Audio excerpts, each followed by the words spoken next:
Welcome everyone to another episode here, Josh Podiatry. We're here in our office-based surgical suite. We're going to be, I just wanted to present the case that we're going to be doing today. So this young gentleman presented with a significant amount of pain on the bottom of the right foot. I'll go ahead and show you guys. He has a very painful callus. Now, what's interesting, the problem, I'll go ahead and show you guys from the side view, even though this is, the patient is not putting weight on the foot, but the second toe, as everyone can see, is essentially cocked up. And this is what we call pre-dislocation syndrome, where a portion, right, the toe has partially dislocated outside of the joint.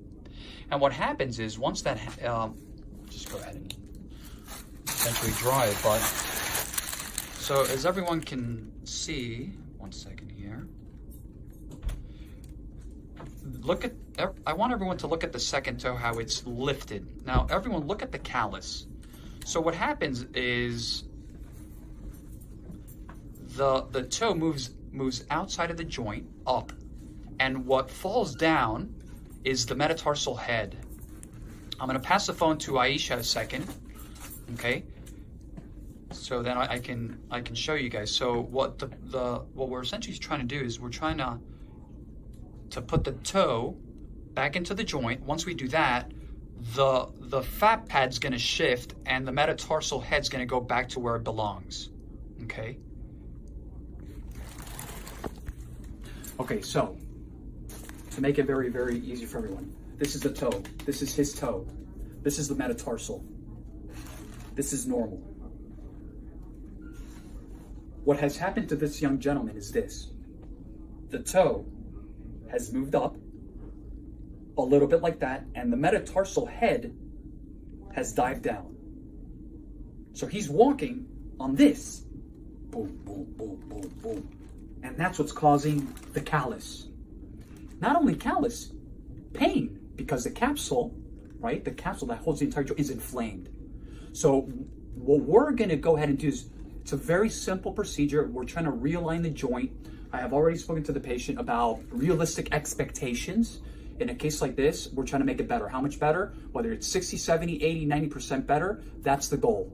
But we'll go ahead and perform the procedure. You guys are gonna see the after. And then the most important of the procedure is after. Again, the 90-10. 10% is this, 90% is after. That's the patient. There are certain protocols that we follow, splinting the toe and some other things that we'll go ahead and discuss with him, but that's exactly what we're gonna do. And in addition, put that cherry on the top, he also has a problem with his peroneal tendon. So what we're gonna go ahead and do is also a percutaneous microtenotomy on the side of the ankle. The peroneal tendon is partially torn a little bit. So we're gonna go ahead and do a percutaneous microtenotomy with, of course, a grand combo PRP, okay? So stand by for the after pictures. Okay, thank you. Everyone, so we already finished the procedure. The patient did absolutely wonderful. I'm gonna give you guys a side view, and as everyone can see, the toe is no longer cocked up. Now it's actually not. Let me try to get a little bit better. There you go. So all the toes are parallel to each other, so to speak. When you look at all of these, right? Now everything has dropped. Now, the little bump, right, that's not the problem. It's still now at the level where it's not going to rub against the shoe. If in the future, we already spoke about it, if in the future, this is flexible, okay? This is flexible, which means that everything, exactly, just like you see what he's doing where the tip of the toe can actually bend up. If it was rigid, I would definitely go ahead and release the bottom.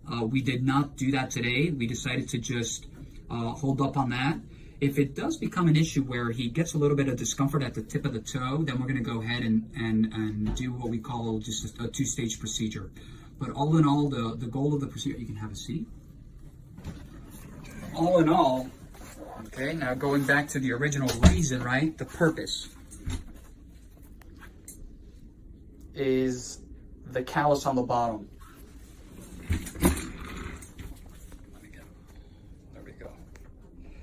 Is the callus. There it is. Okay? So that was the primary reason of the procedure. We did inject a little bit of PRP also in the joint there. The patient did fantastic.